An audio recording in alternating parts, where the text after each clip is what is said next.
तो क्या Drew McIntyre और सोलो सिकोआ अब एक साथ मिलकर काम करने वाले हैं? इसी क्वेश्चन का आंसर आपको इस वीडियो में मिलेगा, तो इस वीडियो को लास्ट तक देखना। और अब ज़्यादा टाइम वेस्ट ना करते हुए शुरू करते हैं आज की वीडियो को। Hello wrestling fans, welcome back to my channel, you are watching Ayush wrestling. तो स्मैकडाउन की स्टार्ट हमें देखने को मिलती है न्यू ब्लड लाइन के साथ। यहाँ पर सोलो सिकोआ सबसे पहले आकर क्राउड से एक्नॉलेज में बोलते हैं और क्राउड यहाँ पर ओटीसी के चैंट्स लगा रहा था। और जब सोलो सिकोआ बोलना स्टार्ट करते हैं तो यहाँ पर क्राउड वोट के चैंट्स लगाने लगता है। उसके बाद सोलो सिकोआ रोमन रेंज का जो लास्ट वीक वीडियो पैकेज में देखने को मिला था, जिसमें रोमन ने सोलो सिकोआ को चैलेंज किया था, उसी के बारे में बात करते हैं। और वो रोमन रेंज के चैलेंज को एक्सेप्ट कर लेते हैं। और इसके साथ उन्होंने कहा कि ना ही तो मेरी ब्लड लाइन और ना ही तुम्हारी ब्लड लाइन इस साइड पर होगी, और ये मैच सिर्फ मेरे और तुम्हारे बीच में होगा। और फिर एकदम से हमें ड्रू मैकिंटायर का थीम सॉन्ग यहाँ पर सुनने को मिलता है। और ड्रू मैकिंटायर यहाँ पर सोलो सिकोआ को आकर इंटरप्ट करते हैं।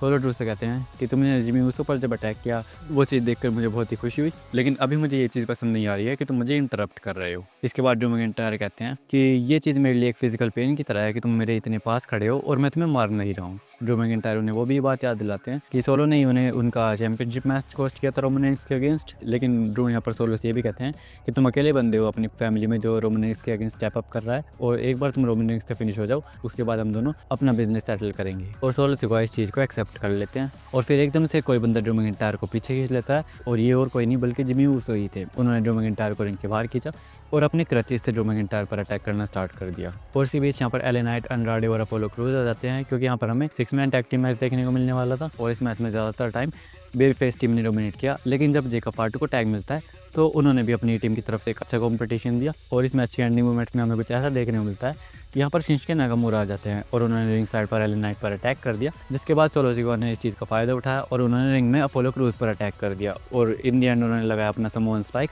और इस मैच में सोलो सिकोआ ने अपोलो क्रूज को पिन कर अपनी टीम को विक्ट्री दिलाई। इसके बाद हमें मोटर सिटी मशीन गन्स का एक बैकस्टेज प्रोमो देखने को मिलता है, क्योंकि आज एलेक्स शैली का मैच जॉनी गार्गानो के अगेंस्ट होने वाला था। और एलेक्स शैली ने यहाँ पर वही चीज़ें मेंशन की कि कैसे वो 20 साल से भी ज़्यादा से जॉनी गार्गानो को जानते हैं, और फिर भी जॉनी ने उनके साथ ऐसा कर दिया। और एलेक्स शैली उन्हें ये भी कहते हैं कि मैच के दौरान क्रिस बैकस्टेज रहेगा, और मैं तुम्हें चैलेंज करता हूँ कि तुम भी टोमासा को बैकस्टेज ही रखो और ये कॉन्टेस्ट सिर्फ हम दोनों के बीच में हो।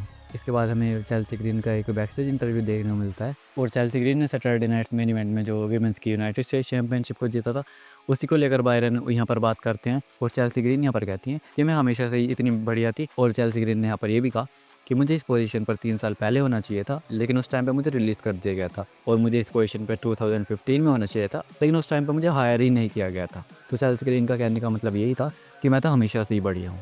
उसके बाद हमें कोडी ग्रेव्स से ये पता चलता है कि केविन ओवेंस ने जो कोडी रोड्स पर अटैक किया था सैटरडे नाइट्स मेन इवेंट के बाद, उससे उन्हें कोई फ्रैक्चर नहीं हुआ है। इसके बाद हमें केविन ओवेंस का एक वीडियो पैकेज भी देखने को मिलता है, और यहाँ पर केविन ओवेंस ने अपने एक्शंस को एक्सप्लेन किया। और उनके पास यहाँ पर भी विंग रीगल डब्ल्यूई चैंपियनशिप थी, और उन्होंने यहाँ पर कहा कि मुझे सैटरडे नाइट्स मेन इवेंट में स्क्रू आउट किया गया है चैंपियनशिप जीतने से, और जो कुछ भी मेरे साथ हुआ वो एक ट्रेविस्टी है, एक ट्रेजेडी है, और यहाँ पर मुझे as undisputed WE champion stand करना चाहिए था, लेकिन मैं नहीं हूँ। इसलिए मैंने इस चैंपियनशिप को लिया है, और मैं इसे तब तक नहीं दूंगा जब तक कि मुझे वो नहीं मिल जाता जो कि मैं चाहता हूँ। और केविन ओवेंस ने यहाँ पर पूरे रोस्टर को एक तरीके से वार्निंग दी, और उन्होंने कहा कि अच्छी बात तो ये है कि अभी तक मैंने स्नैप नहीं किया है। मतलब एक तरीके से उनके कहने का मतलब था कि अभी तो मैंने कुछ डिस्ट्रक्शन किया ही नहीं है, ये चीज़ें और भी वर्स हो सकती है, और ट्रस्ट मी तुम बिल्कुल भी नहीं चाहोगे कि मैं स्नैप करूं। तो ये सारी बातें थी जो केविन ओवेंस ने अपने वीडियो पैकेज में कही यहाँ पर। इसके बाद हमें DIY का एक बैकस्टेज प्रोमो देखने को मिलता है, जहाँ पर जॉनी गार्गानो कहते हैं कि एलेक्स शैली मेरे मैनहुड पर सवाल उठा रहा है। मैं एक मैन हूँ और मेरा एक किड भी है। और वो एलेक्स शैली के चैलेंज को एक्सेप्ट कर लेते हैं और टोमासो से बैकस्टेज जाने के लिए ही कहते हैं, और टोमासो भी इस चीज़ के लिए एग्री करते हैं।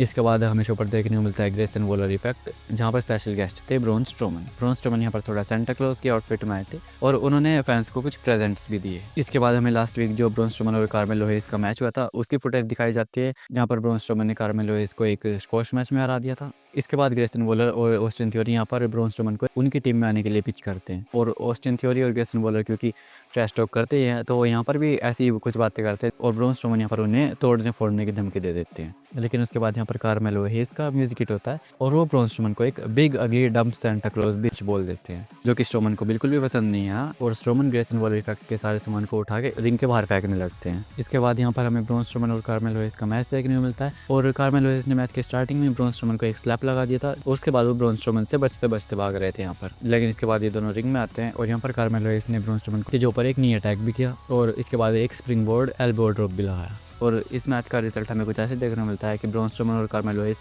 दोनों रिंग के बाहर थे और काउंटिंग 9 तक हो गई थी। ब्रॉन स्ट्रोमन इसके बाद कार्मेलो हेस को रिंग में फेंकते हैं और वो रिंग में चढ़ने ही वाले थे, लेकिन उससे पहले 10 काउंट हो जाते हैं, जिसकी वजह से मैच काउंटडाउन में खत्म हो गया और यहाँ पर कार्मेलो हेस इस मैच को जीत गए। ब्रॉन स्ट्रोमन को ये चीज़ बिल्कुल पसंद नहीं आई और वो कार्मेलो हेस के पीछे भागते हैं उन्हें मारने के लिए, लेकिन कार्मेलो हेस क्राउड के बीच में से वहाँ से भाग जाते हैं और ब्रॉन स्ट्रोमन उनके पीछे पीछे जा रहे होते हैं। इसके बाद हमें बैकस्टेज नाया जैक्स और कैंडिस लेरे देखने को मिलती है, क्योंकि वो अपने मैच के लिए प्रिपरेशन कर रही थी जो उनका होने वाला था विमेंस टैग टीम चैंपियनशिप के लिए। और यहाँ पर टिफनी स्ट्रैटन भी आ जाती हैं, लेकिन कैंडिस लेरे यहाँ पर कहती हैं कि हम दोनों ही चाहते हैं कि आज जो हमारा मैच होने वाला है उसमें तुम बैकस्टेज ही रहो, जो चीज़ टिफनी स्ट्रैटन को बिल्कुल भी पसंद नहीं आती है। इसके बाद हमें बैकस्टेज देखने को मिलता है कि कार्मेलो हेस अभी भी ब्रॉन स्ट्रोमन से डर के भाग ही रहे थे और फिर यहाँ पर ब्रॉन स्ट्रोमन को लिगाडो डेल फैंटास्मा मिलती है और ब्रॉन स्ट्रोमन की उनसे ही बहस हो जाती है, जिसके बाद एंजल गार्जा ब्रॉन स्ट्रोमन से कहते हैं कि कार्मेलो हेस इस रास्ते से गए, लेकिन वो ब्रॉन स्ट्रोमन को यहाँ पर गलत रास्ता बताते हैं। इसके बाद ब्रॉन स्ट्रोमन को यहाँ पर प्रेटी डेडली भी मिलती है और वो फिर से ब्रॉन स्ट्रोमन को अपनी म्यूजिकल परफॉर्मेंस को ज्वाइन करने का ऑफर देते हैं, लेकिन ब्रॉन स्ट्रोमन एकदम गुस्से में उन्हें यहाँ पर एकदम मना कर देते हैं। और फिर वो जैसे ही थोड़ा आगे बढ़ते हैं, इस चीज़ का फ़ायदा कार्मेलो हेस ने उठाया और पीछे से आकर उन्होंने ब्रॉन स्ट्रोमन को स्टील चेयर से अटैक कर दिया। इसके बाद हमें शो पर देखने को मिलता है एलेक्स शेली वर्सेस जॉनी गार्गानो का मैच और यहाँ पर हमें एक डिसेंट मैच देखने को मिला और इस मैच के एंडिंग मोमेंट्स में हमें देखने को मिलता है कि टोमासो ciampa इस मैच में इंटरफेयर कर देते हैं। इसके बाद यहाँ पर क्रिस सेबन भी आ जाते हैं ओड्स को इवन करने के लिए और लास्ट में एलेक्स शेली एक high angle diving cross body के लिए जाते हैं, लेकिन जॉनी गार्गानो ने इसको काउंटर किया और उनकी पैंट्स को पकड़कर उन्हें यहाँ पर पिन कर दिया और इस मैच को जॉनी गार्गानो ने जीत लिया। इसके बाद हमें देखने को मिलने वाला था शो का मेन इवेंट, यानी कि Bianca Belair and Naomi versus Nia Jax and Candice LeRae for the women's tag team championship.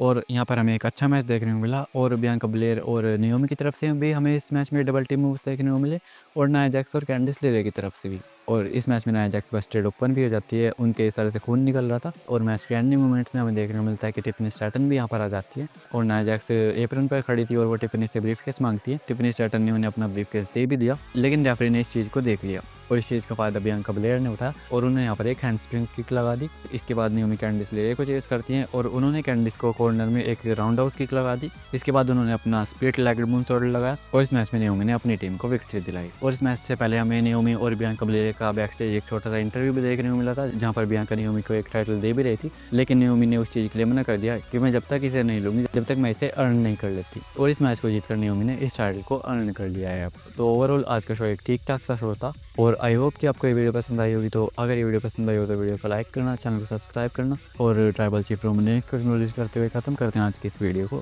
Thanks for watching.